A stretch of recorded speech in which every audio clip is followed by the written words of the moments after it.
Black True Crime is a podcast that researches and discusses murders committed by Black offenders. It is a podcast that anyone and everyone is welcome to enjoy, but it may not be enjoyed by anyone and everyone, so listener discretion is advised. Now, without further ado, this is Black True Crime. Do not go gentle into that good night.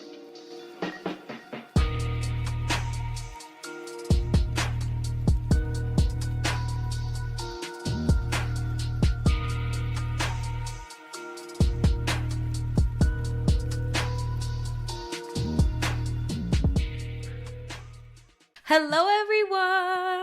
Hi, guys. I'm Kayla. And I'm Kristen. And welcome to Black True Crime. If this is your first time here at the show, welcome and hello. Give me a high sigh.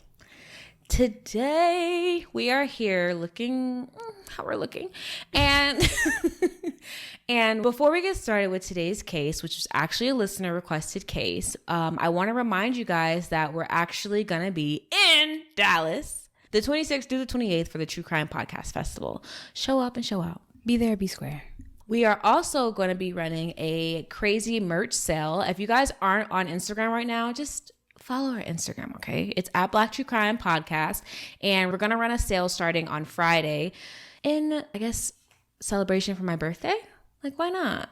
And there's a bunch of new pieces coming out and everything, so you guys have to check it out. It'll be at blacktruecrime.com. So, yes. Yeah. And for those of you who don't know, Kayla's birthday is July 21st. Yes, she's a Cancer, which explains everything. Right. So don't forget to shout her out. We're going to do something on Black True Crime Podcast Instagram somehow, some way. So be ready, be prepared. Alrighty, so let's get started. We've all heard the phrase, size doesn't matter, and it's usually referring to something sexual. But today I will be using it to describe the man that at 25 and 5'5" ruthlessly took the lives of 5 people. Join us as we're repulsed by Martez Seay. Okay. So Martez, his last name, it's pronounced C, but it's spelled Seay. Just so you guys have a visual for that. Oh, and shout out to listener I Am P. Simone for recommending this case. Hey, Simone. Martez Seay was born on August 31st, 1983. Kristen, what do you have for us today from Black History? So I was not given a date or a city or nothing like that. So I decided to freestyle. Mm-hmm. So I found this really cool guy named Steve Biko. And how I found him was my boyfriend. Yes, you guys, I have a man. I'm going to find out how. That's what I'm going to play in the episode. Finally, she shares with the world. I'm cracking up, yes, because the world just needs to know my business. But you know what? We have some true, real-ass people that follow us, and I want to keep you updated on my life. So my man, actually, his middle name is Biko, given to him by his dad. And I was like, okay, why? And then I heard about this guy named Steve Biko, which was basically a South African anti-apartheid activist. So for those of you guys who don't know, Nelson Mandela, leaders like that were a part of the anti-apartheid movement in South Africa during the 1940s to 90s, all the way up into the 2000s. So let's talk about Biko. Cool. So Biko, when he was younger, was actually expelled from high school for political activism. So from the time he was in the womb to the time he grew up, high school, he was lit, talking shit. You already know. In 1968, he co-founded the All-Black South African Students Organization when he attended the University of Natal Medical School. So he actually did graduate from somewhere else and then went off to medical school. So the student organization that he created, Say So, basically promoted Black consciousness, which encouraged Black people to recognize their inherent dignity and self-worth. Dope. In the 1970s, the Black consciousness movement spread from not just his campus, but all over South Africa at different universities and even into the urban Black communities that didn't even go to school. Wow. So unfortunately, Say So and Biko were doing too much and actually were banned in 1973, along with the other orgs that were much like Say So. So what did he do? He went undercover, period. He was arrested 4 times over the next 2 years and was held without trial for months at a time.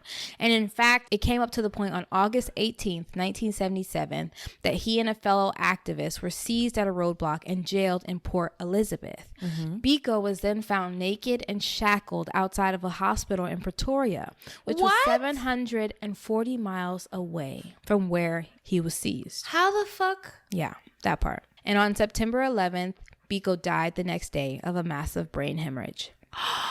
Yes. So there was a lot going on with this anti-apartheid movement, and I'm not even going to get into the details of what happened to the police officers that actually cost Biko his life. So if you want something that would have happened in America? Absolutely. Are you joking? In the 1940s, 1960s, 1970s? Yeah, it would have. So yes, so if you want to learn more about Steve Biko, definitely look him up. His story is insane. South Africa dealt with racism just as much as we have, you guys. We are not alone. Yeah.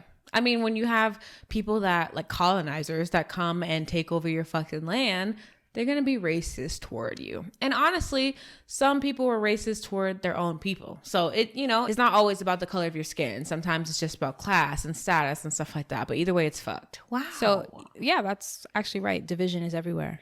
Yeah. Thank you, Kristen. That was very interesting. Yeah. No problem. Shout out to you, Beto. Rest in peace. Biko. Oh, Biko. Sorry. I had a dog named Beto. Sorry. So Martez Seay was born on August 31st, 1983, and he was one of 3 boys born to Yolanda Seay, which was their mother. And she became a mother at the tender age of 17 years old. But she had help. She raised her 3 boys with help from her mother and made sure they stayed in church growing up. She said she taught her children right from wrong and made sure they were baptized and, all the church stuff, and basically just wanted them to be good people. Right. Like most parents, hopefully. Yeah, she tried.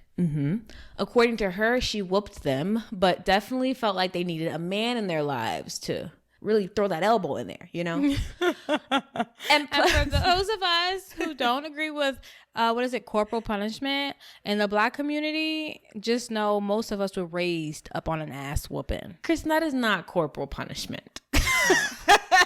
Kristen, please, but it's fine. Also, we have sweatshirts coming out with Kristen Please on them, so you guys gotta follow them. But y'all know what I mean, okay? We grew up on butt whoopings and things of that nature.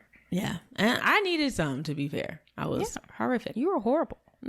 Their mother, what's her name? Yolanda. She said, quote, "But none of my children have ever been whooped by a man. It would have helped having a man in their life." I totally agree. She's raising 3 boys by herself.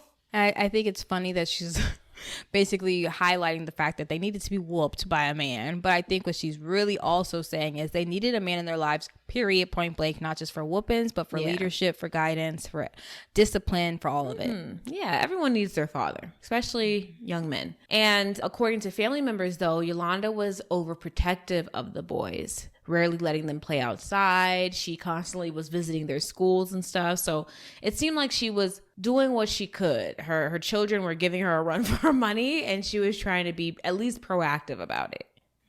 And this might have caused them to want to rebel later in life. Martez ended up dropping out of West End High School, but managed to later get his GED and got a job at Little Caesars. Okay, Martell. Start somewhere. And then he would go on to have 2 daughters. So it's like, he's progressing. He has something to say for himself. Yeah. I'll tell you one thing, though. Black men quick to be having some kids. Girl, they gonna find a way. And ain't got nothing to give them. And Kristen, let's not generalize, but saying. some men, let's be real. Some men just be fucking slanging that bitch around.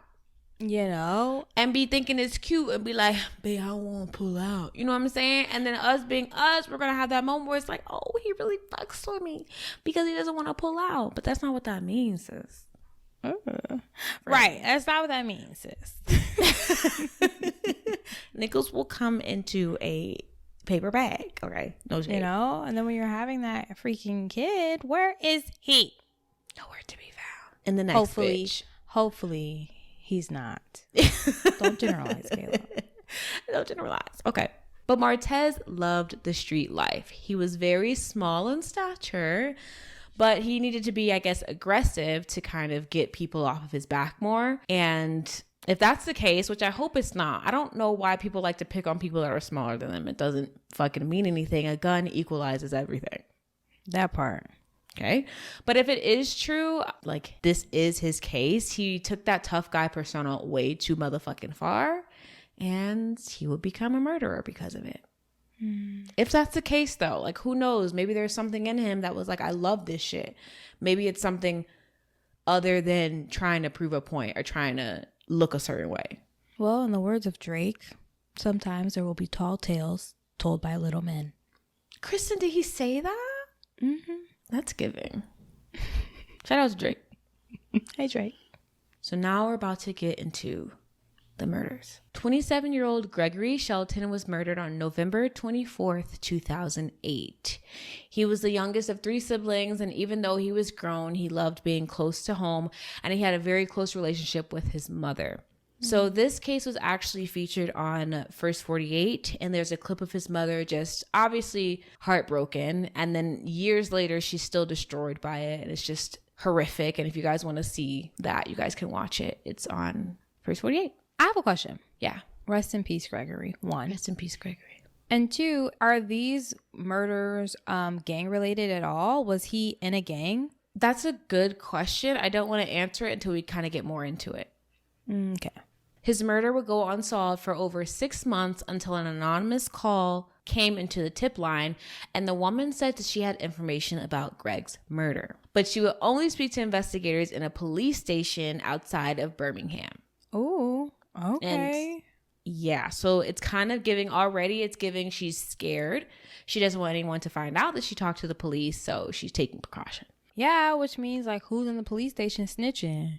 It could be the police station. It could be just proximity. You know, you never know. You might have people watching the police station to see who the fuck walks in there as a witness. Mm-hmm. Organized crime for you. Yeah, girl. So she told police that before Greg was murdered, he was hanging out with a couple of niggas that would rob people. It was like a crew. Mm-hmm. And he was the one that would call the guy and set the whole thing up. Gregory. Yeah, I know it sucks, but hey, don't murder people in general. Yeah, and don't steal either. Also, a self-defense killing is not a murder. So when I say murder, that's just pulling some shit out your ass and busting a cap. Don't fucking do that. Yeah. So during one of these robberies, it actually led to one of the victims being shot and killed. So the crew was trying to be extra careful after this, and one of the guys named Maine told Greg to get rid of his phone afterward. But Greg didn't do it. Greg, you don't listen either. You robbing and you don't listen. Okay. And getting rid of a phone after you've set someone up to be robbed is kind of common sense. Especially if that person was killed and it could be linked back to you. Exactly. That's a whole different ball game. So he didn't listen, and now, like in response to that, his life was taken. Oh, wow. Mm-hmm. That was a bit excessive. Jumped from 0 to 100. Real quick. So now investigators really need to find out who the fuck Maine is. And they do, and it happens to be 25-year-old Martez Seay. Now, mind you, at this time, Martez had only been out of prison because he went to prison for 5 fucking years for armed robbery. You guys. So, just want to let you know, Joe Biden lied to you. What does that even mean? Have you checked your credit report lately? Do you still have student loans on there? Because I do. I definitely do. And we're so happy that we found this incredible app called Chipper that helps us get rid of that shit. Now, let's tell you a little bit about it.